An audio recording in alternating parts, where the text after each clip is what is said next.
विद्यार्थी मित्र हो, नमस्कार. आज आपण पार्टनरशिप फायनल अकाउंट्स जे आहे तो पॉइंट पाहणार आहोत. पान नंबर 14 वर बघा. यामध्ये आपल्याला कंटेंट्स दिलेले आहेत. म्हणजे पार्टनरशिप फायनल अकाउंट्सचा विचार करताना आपण कोणकोणते घटक लक्षात घेणार, त्यामध्ये कोणकोणते अकाउंट्स आपण तयार करणार किंवा बॅलन्स शीट तयार करणार त्याच्याबद्दल माहिती आहे. Introduction and necessity of preparation of final accounts. Final account तयार करताना कुठल्या कुठल्या गोष्टीची ओळख आपल्याला करून घ्यायची आहे आणि आवश्यकता आहे. त्यामध्ये पहिला आहे प्रिपरेशन ऑफ ट्रेडिंग अकाउंट. पहिला आपण ट्रेडिंग अकाउंट तयार करणार, नंतर प्रॉफिट अँड लॉस अकाउंट आणि त्यानंतर बॅलन्स शीट. तर ते तयार करत असताना कुठल्या ऍडजस्टमेंट ज्या आहेत त्या आपल्याला विचारात घ्याव्या लागतात, त्या पाहूया. पहिला आहे क्लोजिंग स्टॉक. दुसरा आहे आउटस्टँडिंग एक्सपेन्सेस, म्हणजे देणे बाकी असलेले खर्च. प्रीपेड एक्सपेन्सेस, आगाऊ दिलेले खर्च, म्हणजे आपण जे खर्च ऍडव्हान्स मध्ये दिलेले आहे. Suppose rent paid in advance किंवा सॅलरी पेड इन ऍडव्हान्स. त्यानंतर इन्कम रिसिव्ड इन ऍडव्हान्स, जे उत्पन्न आपल्याला ऍडव्हान्स मध्ये प्राप्त झालेलं आहे. इन्कम रिसिवेबल, म्हणजे आपल्याला प्राप्त होणारे इन्कम. बॅड डेट्स, बुडीत कर्ज. प्रोव्हिजन फॉर डाऊटफुल डेट्स, म्हणजे संशयित बुडीत कर्जासाठी केलेली तरतूद. त्यानंतर reserve for discount on debtors and creditors, जे आपले डेटर्स आहेत आणि क्रेडिटर्स आहेत त्यांच्यासाठी आपण डिस्काउंट जर रिझर्व केला असेल तो. डिप्रिसिएशन, झीज किंवा घसारा. ऍसेसवर आपण जे डिप्रिसिएशन चार्ज करतो त्याला काय म्हणतात, झीज किंवा घसारा. त्याच्यानंतर interest on capital drawings and loans. Capital drawings आणि लोन्सवरचं व्याज. Interest on next goods destroyed by fire, जर काही माल आगीमध्ये जळाला असेल किंवा ऍक्सिडेंट, जर ऍक्सिडेंट मध्ये आपला माल लॉस आपला झाला असेल, ऍक्सिडेंट होऊन आपला माल खराब झाला किंवा त्याचं नुकसान झालं. इन्शुर्ड आणि अनइन्शुर्ड, जर आपण त्या मालाचा विमा उतरवलेला असेल किंवा विमा आपण उतरवलेला नसेल. त्यानंतर विद्यार्थी मित्र हो, गुड्स स्टोलन, चोरी गेलेला माल. Goods distributed as free sample, free sample म्हणून आपण जर काही माल वाटला असेल तर तो. गुड्स विड्रॉन बाय पार्टनर्स, पार्टनरने काही माल घेतला असेल ज्याला आपण ड्रॉइंग्स म्हणतो. अनरेकॉर्डेड परचेसेस अँड सेल्स, जो माल आपण खरेदी केलेला आहे किंवा विक्री केलेला आहे त्याची नोंद झालेली नाही तो माल. Capital expenditure included in revenue. Expenses and vice versa, भांडवली स्वरूपाचा खर्च ज्यामध्ये महसुली खर्च किंवा त्याच्या उलट पक्षी, म्हणजे ज्याला आपण काय म्हणतो उलट, असा ज्याचा समावेश होतो तो खर्च. त्याच्यानंतर बिल्स रिसेबल, डिसऑनर, जे बिल आपल्याला प्राप्त झाले आहे ते डिसऑनर झाले, म्हणजे ड्यू डेटला मॅच्युरिटी डेटला त्याचे पैसे मिळाले नाही. बिल्स पेबल डिसऑनर, जे आपण बिल्स पेबल आहे ते डिसऑनर झाले. त्याच्यानंतर डिफर्ड एक्सपेन्सेस, स्थगित असलेले खर्च. Capital receipts included in revenue receipts and vice versa, भांडवली स्वरूपाची जी प्राप्ती आपल्याला झालेली आहे महसुली ती आणि उलट पक्षी असलेले receipts. Commission to working partners on the basis of gross profit, net profit, sales etcetera, जे आपल्या पार्टनरशिप फर्म मधले आपल्या पार्टनरशिपसाठी काम करत असतील अशा लोकांना आपण जर कमिशन दिलं असेल किंवा त्यांना ग्रॉस प्रॉफिट किंवा नेट प्रॉफिट आपण त्यांना डिस्ट्रीब्यूट केले असेल किंवा सेल्सवर आपण त्यांना काही कमिशन किंवा काही मानधन दिलं असेल तर ते.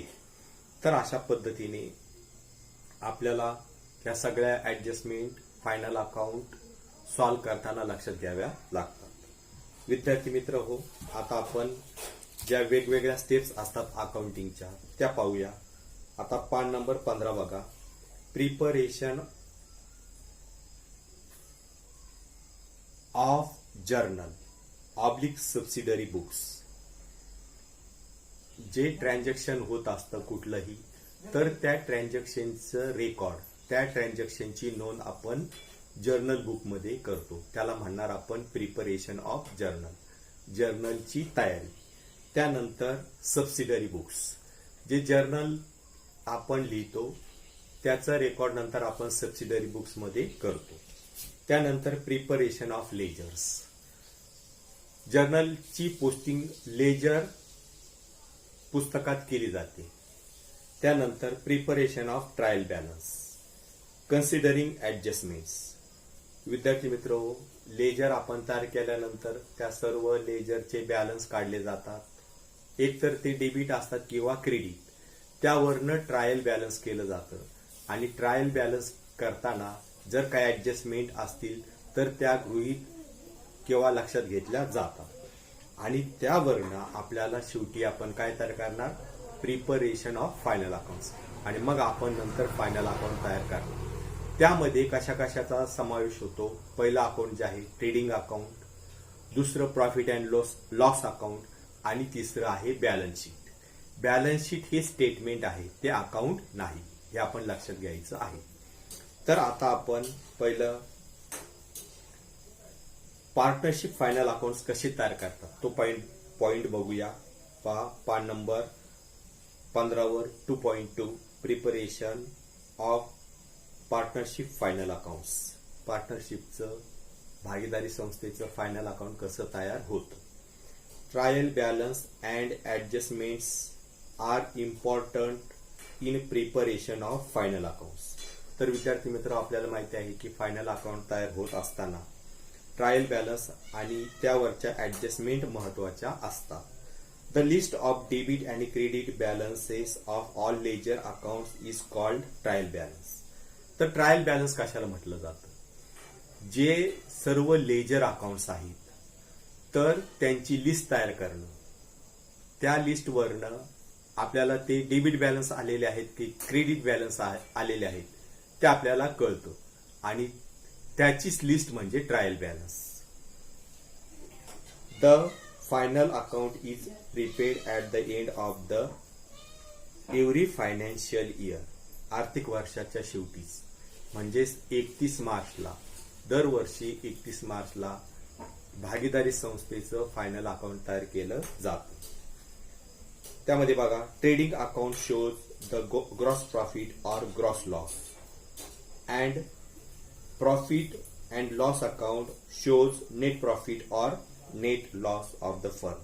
तर विद्यार्थी मित्र, ट्रेडिंग अकाउंट आपल्याला ग्रॉस प्रॉफिट किंवा ग्रॉस लॉस किती आला हे दाखवत असतं. हे ट्रेडिंग अकाउंट वरनं आपल्याला समजतं. त्यानंतरचं जे अकाउंट आहे ते profit and loss account. Profit and loss account वरनं आपल्याला नेट प्रॉफिट किती आला किंवा आपल्या पार्टनरशिप फर्मला नेट लॉस किती झाला ते दर्शवतं. नेट लॉस म्हणजे निव्वळ तोटा, नेट प्रॉफिट म्हणजे निव्वळ नफा. The balance sheet shows the financial position of the business in the form of assets and liabilities at the end of the year. आपल्या आर्थिक वर्षाच्या शेवटी आपल्याकडे ऍसेट्स किती आहेत, आपली सांपत्तिक स्थिती कशी आहे, आपल्याकडे प्रॉपर्टीज किती आहे, तसंच आपल्या लायबिलिटीज किती आहेत, आपली देयता किती आहे, हे आपल्याला बॅलन्स शीट दाखवतं. म्हणजे आपली सांपत्तिक स्थिती आणि आपल्याला देणे असलेली स्थिती हे आपल्याला बॅलन्स शीट वरून कळतं, ज्यालाच आपण काय म्हणतो, ऍसेट्स आणि लायबिलिटीज. विद्यार्थी मित्र, आपण आता ट्रेडिंग अकाउंटचा अभ्यास करूया. Trading account is a nominal account. Trading account is opened in the trading organization for the purpose to find out the gross profit or gross loss incurred during the year.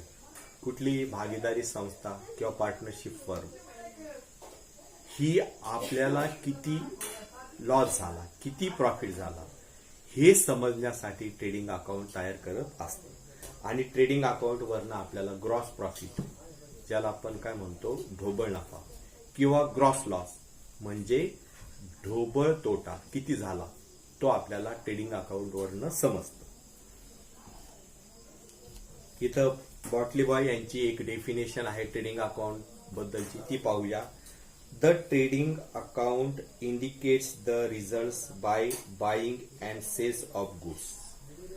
आपण जो माल खरेदी केलेला आहे तर तो खरेदी केलेला माल आपण विकून त्यावर नफा मिळवण्यासाठी ट्रेडिंग अकाउंट आपण तयार करत असतो.